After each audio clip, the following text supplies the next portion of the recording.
సఖీ doctor Mahi Bharadwaj ఛానల్కి అందరికీ స్వాగతం. ఇవాళ డాక్టర్ మహి భరద్వాజ్ గారు మనతో ఉన్నారు మన స్టూడియోలో. అయితే డాక్టర్ గారికి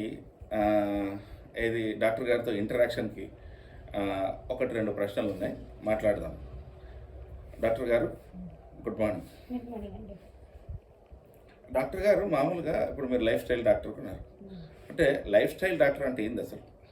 అంటే లైఫ్ స్టైల్ డాక్టర్ ఏంటంటే మనం ఎంతసేపు లైఫ్ స్టైల్ అనేది మనము మన తిరిగే కారు, ఇంటి ముందున్న బైక్, లేకుంటే మన ఇల్లు, దాన్ని మాత్రమే డెఫినేషన్గా అనుకుంటాం మా లైఫ్ స్టైల్ ఇది అని. మన పట్టు శారీస్, లేడీస్ అయితే పట్టు శారీస్, వాళ్ళు వేసుకునే బంగారము, లైఫ్ స్టైల్ షో చేసేది అది మాత్రమే అనుకుంటారు. కానీ నిజమైన డెఫినేషన్ ఏంటి అంటే ఆరోగ్యంలో లైఫ్ స్టైల్ అంటే ఆరోగ్యంలో లైఫ్ స్టైల్ ఎలా ఉంటుంది అంటే ఒక 40 సంవత్సరాలు వచ్చినాయి. 40 సంవత్సరాలు వాళ్ళ కుటుంబంలో ఒక పర్సన్ పోల్చుకుంటే 40 సంవత్సరాల్లో వాళ్ళ కుటుంబంలో అందరికీ ఉన్న సమస్యలు వాళ్ళకు రాకపోవడమే లైఫ్ స్టైల్. సపోజ్కి మోకాళ్ళ నొప్పులు ఉన్నాయి, అందరిలాగా కుంటుకుంటూ ఉండడం, లైఫ్ను ఈడ్చడం అనేది లైఫ్ స్టైల్ కాదు, అది లైఫ్లో స్టైల్ ఏంటంటే మామూలుగా అందరికీ తెలిసిన భాషలో ఏంటంటే షుగర్, బీపు, థైరాయిడ్, మోకాళ్ళు, హార్ట్, ఏ సమస్య అయినా కానివ్వండి, ఆ సమస్యతో బాధించబడడం అనేది లైఫ్ స్టైల్ కాదు. లైఫ్ స్టైల్ అంటే జీవితంలో సంపూర్ణమైన ఆరోగ్యాన్ని వాళ్ళు ఆస్వాదించడం, ఎండ్ ఆఫ్ ది డే వరకు, వాళ్ళ చివరి నిమిషం వరకు సంపూర్ణమైన ఆరోగ్యాన్ని ఆస్వాదించడమే లైఫ్ స్టైల్. ఓకే, మరి లైఫ్ స్టైల్ మామూలుగా 40లో పడగానే చాలా రోగాలు వస్తున్నాయి. ముఖ్యంగా ఈ మధ్యకాలంలో లైఫ్ స్టైల్ డాక్టర్లు అంటే మీలాగా హోమియోపతి, ఆయుర్వేదం, సప్లిమెంట్స్, అంటే లైఫ్లో స్టైల్ని కాపాడే డాక్టర్లకు చాలా డిమాండ్ ఉంది. అయితే ఇది అందరికీ జగమెరిగిన సత్యమే. అంటే ముఖ్యంగా ఇప్పుడు ఈ కోవిడ్ తర్వాత లైఫ్ స్టైల్ డాక్టర్ల యొక్క ఏమంటారు పరిచయాలు తొందరగా దూసుకుపోతుంది మార్కెట్లోకి. డాక్టర్ గారు, మరి లైఫ్ స్టైల్లో అంటే లైఫ్ స్టైల్ సెగ్మెంట్లో ఆయుర్వేదం యొక్క ప్రాధాన్యత ఏంటి, లేదా ఆయుర్వేదం యొక్క ఉపయోగాలు మీరు ఎలా తీసుకుంటారు, ఎలా కన్సిడర్ చేస్తారు, మీ యొక్క ప్రాక్టీస్కి ఎట్లా ఆపాదిస్తారు?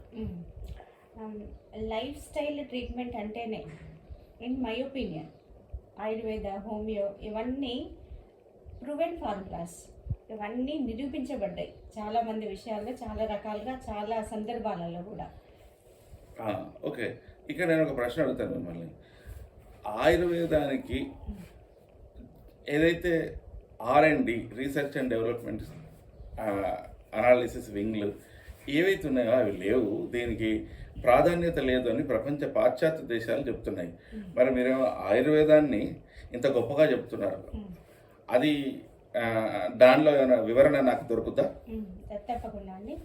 దీనికి ఏమంటారు, ఆయుర్వేద శాస్త్రీయ వైద్య శాస్త్రం ఏదైతే ఉందో, అంటే మన భారతదేశ శాస్త్రీయ వైద్య విధానం ఏదైతే ఉందో దానికి శాస్త్రీయత లేదని, అంటే సైన్స్ లేదని చాలామంది ఇప్పటివరకు కూడా కొన్ని అపోహలు ఉన్నాయి వాళ్ళకి. దానికి ధీటైన సమాధానం నేను ఒక ఆర్టికల్ చదివాను, దానికి ధీటైన సమాధానం ఇక నో క్వశ్చనింగ్, అంటే 100% వాళ్ళు యాక్సెప్ట్ చేయాల్సిన ధీటైన సమాధానం వాళ్ళు ఇచ్చిండ్రు.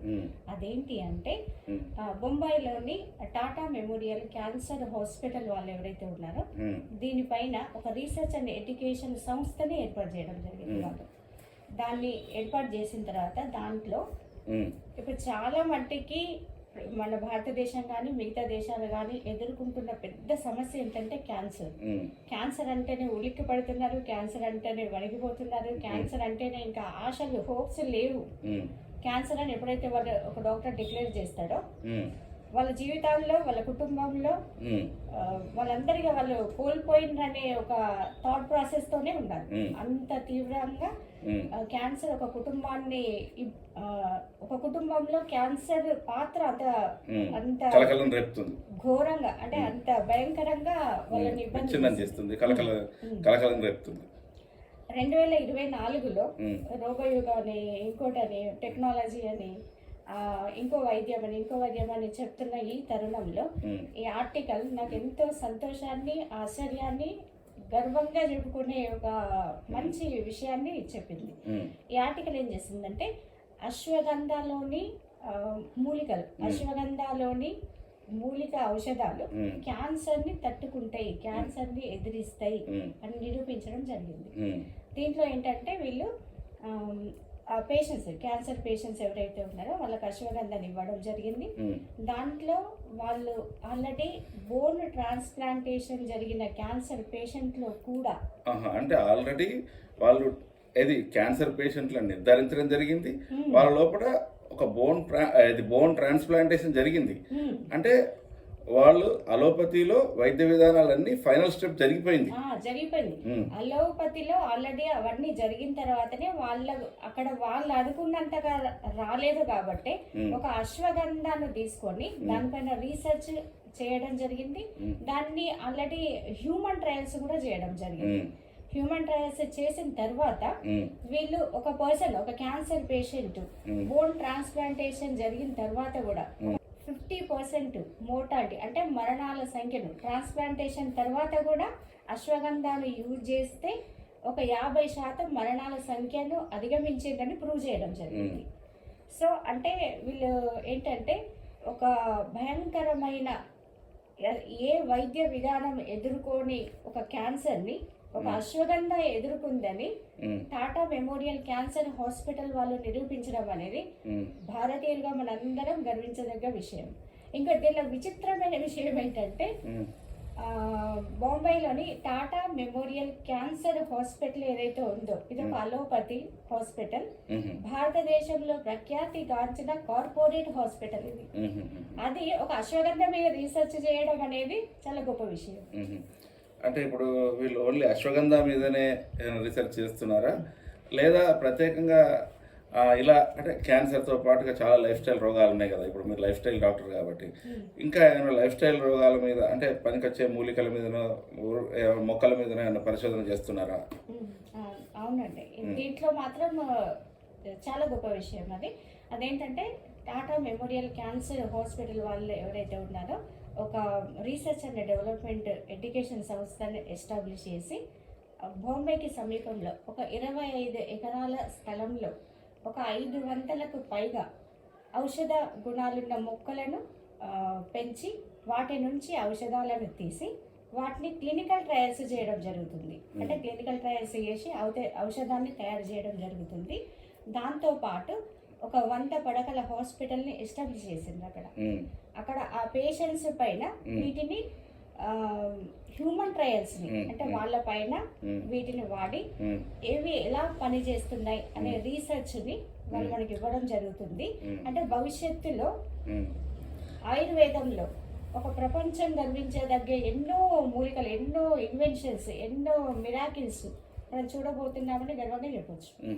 ఈ లెక్కని చెప్తే ఎట్లయితే ఇప్పుడు ఒక అలోపతి మాలిక్యూల్ కొత్తగా మార్కెట్లోకి వస్తే ఏదైతే హ్యూమన్ ట్రయల్స్ జరిగితే అక్కడైతే నష్టాలు ఉంటాయి, అక్కడ జీవితమే పోవచ్చు. కానీ ఇక్కడ వాళ్ళ ఆశలు వదులుకున్న జీవితాల్లో కూడా ఆనందం, ఆరోగ్యం తిరిగి వస్తుంది అని చెప్పేసి నమ్మచ్చు. ఈ ట్రయల్స్ ద్వారా చాలా పరిశోధనలు అంటే ఈ పరిశోధనల ద్వారా చాలా విషయాలు వెలికి తీయడానికి ప్రయత్నాలు జరుగుతున్నాయి. అది భారతదేశానికి మరియు ప్రపంచ దేశాలకు ఏమంటారు ప్రపంచ దేశాలన్నీ కూడా స్వాగతించాల్సిన విషయం ఏమో ఇది.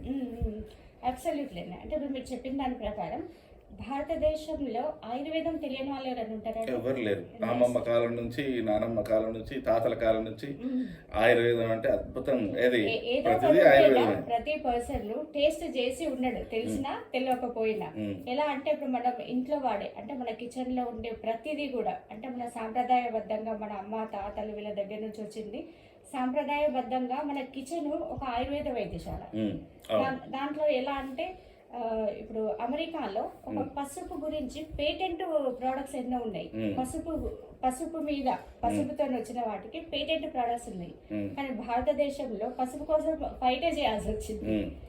అంటే ఇక్కడ శాస్త్రీయత లేదనే ఒకే ఒక ఉద్దేశంతో దాని మీద చాలా రకాల రూమర్స్, ఉమ్, చాలా రకాల రూమర్స్, అపోహలు ఇవన్నీ ఉన్నాయన్నమాట.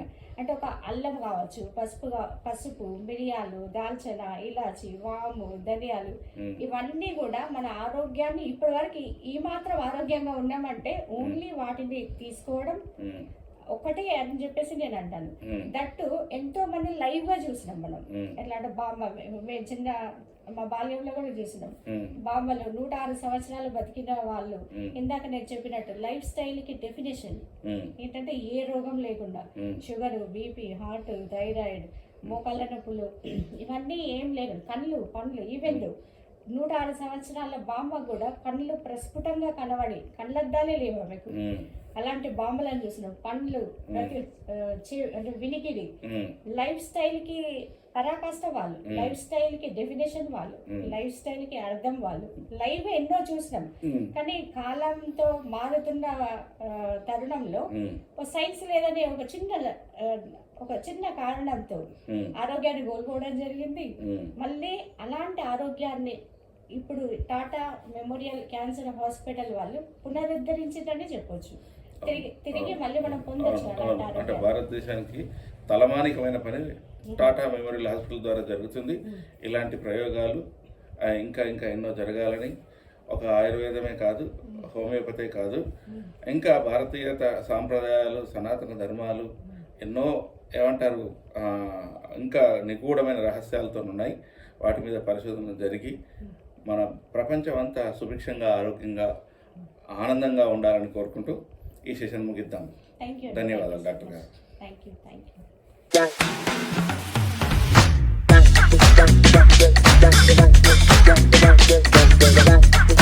you.